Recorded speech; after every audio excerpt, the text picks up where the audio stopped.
What is up, my tactical friends? Today we are going to be talking about the 5.56 versus the 300 Blackout. So it should be a good little video. Let's dive right on into it.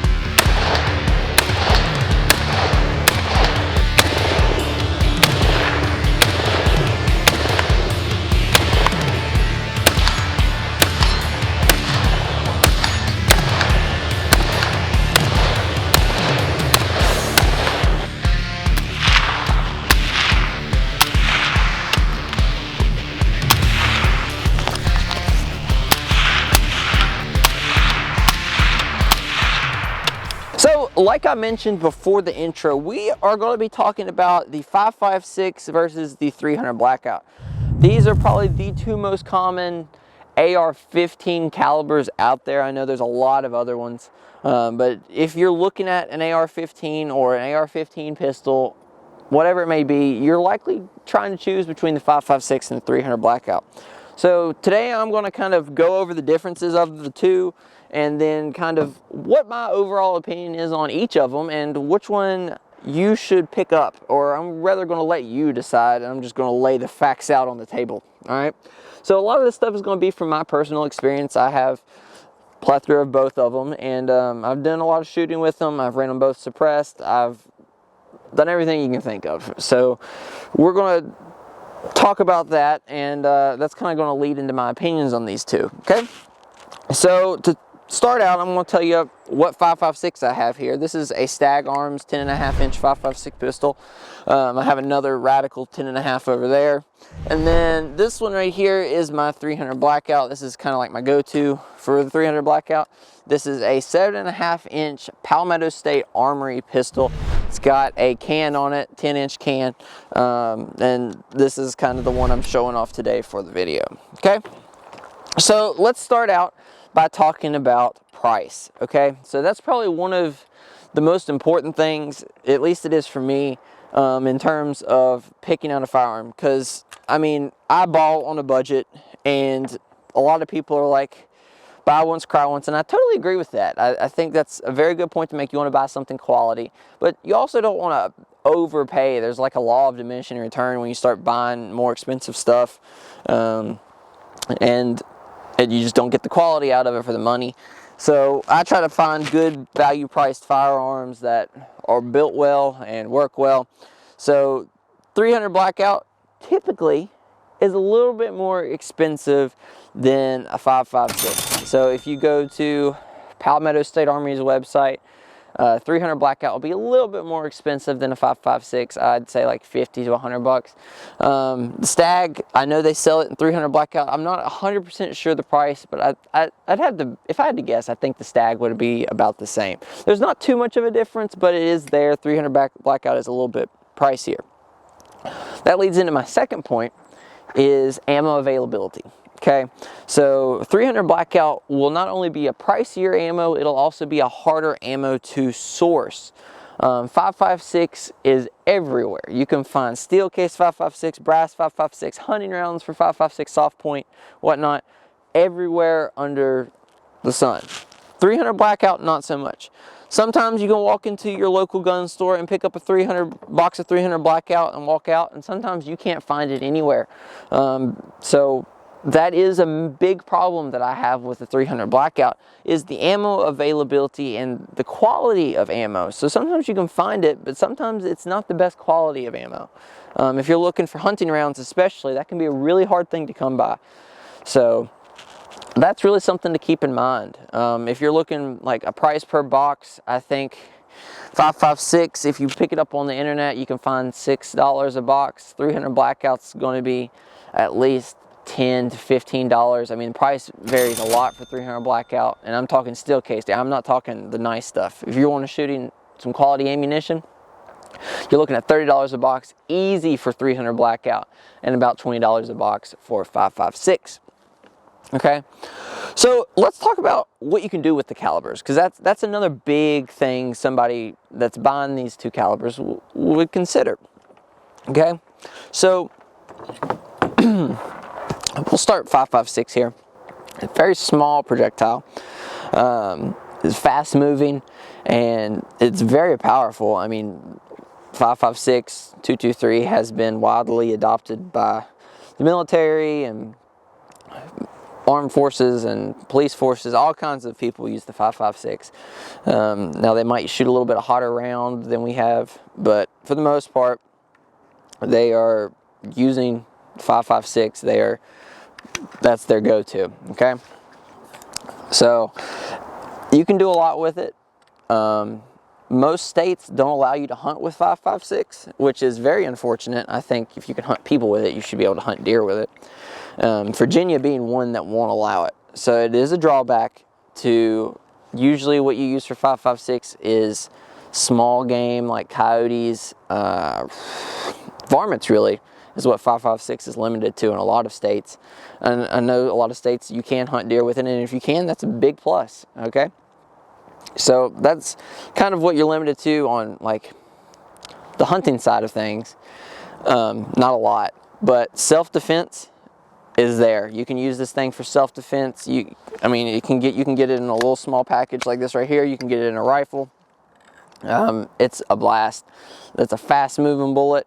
If you get like some green tips, cut through some armor. I mean, it's very, very capable of being a good self-defense weapon. I mean, it is what it is. It's used for a reason. Okay, if you suppress this thing, it works good. There's not a lot of problems out of an AR-15 platform with the 5.56. I mean, there's not a lot that can go wrong, especially if you buy the gun outright instead of trying to build it. The things usually work, and they usually work really well. They're not known for problems like a 7.62 by 39 is, or some other odd caliber.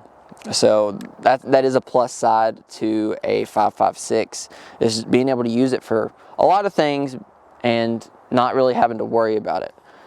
Moving to the 300 Blackout, a very useful caliber as well. I mean, the 5.56 can be used for a lot of things. It does have that hunting limitation. I forgot to mention with the 5.56 that it does allow you to stretch your legs fairly decent. I would say 300, 400, 500 yards, depending on your barrel length. You can do a lot with it. As long as you're a competent shooter, you can really stretch your legs. All right, the 300 Blackout is a 30 caliber bullet. It uses the same bolt carrier group as the 5.56. It uses really the same case as the 5.56. It is necked a little differently, but overall, you get a lot more power with it. It's not as fast moving. It is a slower bullet. You're moving that heavier bullet. The bullets range from 150 grains to 200 and some grains. I mean, there's a big variety there, and the bullets move slow. They're not as fast shooters. So as I mentioned earlier, where you get the range a little bit with the 223 5.56, the 300 Blackout slows down and it starts to drop tremendously as you're stretching your legs to different distances. So that is a limitation with the 300 Blackout. You're usually confined to a little bit shorter range. I'm running a magnifier and a red dot on this one, unconsequently red dots on both those, but you can run an optic like a scope or something on it and be very, very functional with the 5.56. But I think a red dot works really well with a Blackout. Blackouts can be really good for self-defense, shooting, hunting, you name it. Blackouts can be great for all of those, but where the Blackout was designed initially for was shooting subsonic rounds suppressed. So if you pick up a 300 Blackout and you put a suppressor on it and you can shoot subsonics, that thing is quiet as can be, and it can be a very useful hunting caliber for short ranges. It can be a great self-defense caliber. You have a suppressor, you keep the suppressor on it. Something happens, something bad happens, and you're in your house and you're using the firearm, it won't deafen you as bad as a little short-barreled 5.56 would. Actually, if you've ever heard a subsonic 300 Blackout, it sounds like a 22 going off, except for you have a heavy projectile flying down range at whatever unfortunate target you're pointing at. So 300 Blackouts can really shine in that aspect. Like I said, they're great for hunting. They'll do devastating things to a deer. They got that 30 caliber bullet. I mean, you're shooting 200 yards with it. I don't think you'd have a problem taking a whitetail deer very ethically. You could use it for coyote hunting. You could use it for pretty much anything that you can use a 5.56 for. You just really have that range limitation. And you have, like I mentioned earlier, a problem finding the ammunition to do stuff like that. Unless you just want to shoot everything with a steel-cased FMJ, then shoot, go for it. Okay, so those are the three big comparison points: price of ammunition, and how it is used. Those are really what you need to be thinking about when you're picking up a 300 Blackout or a 5.56, whether or not you're willing to pay more for the ammunition, whether or not the ability to have a 30 caliber bullet is important. Like if you're going to be using this for whitetail deer hunting in a location that won't allow a 5.56 to be used. It's just all very important things to think about. Are you going to be running this suppressed? If you have a suppressor, I would recommend a 5.56 just so you can shoot subsonics, because it is just awesome. It is just unbelievable how quiet these things are. One thing I did mention, that once you start getting into the whole subsonic 300 Blackout suppressed thing, you have to be a little bit more familiar with your rifle or your pistol or whatever you pick up, because it doesn't just work flawlessly. Gas issues can occur. You have to be familiar. You have to understand how it's working. If you're just buying a 300 Blackout and you're going to shoot normal ammunition through it all day, every day, it'll work great. It'll work good. It'll be accurate. It'll function as it's intended to. But if you're really going to try to step up the whole build process, get a can, shoot subs and everything, you're going to have to know a little bit more about the firearm, or you're going to have to be willing to take it somewhere and get it messed with to make sure that subs run properly. And I mean, they might run properly right out the box. I didn't have that luxury. This one didn't run subs great when it first got canned up, so I had to get worked on a little bit.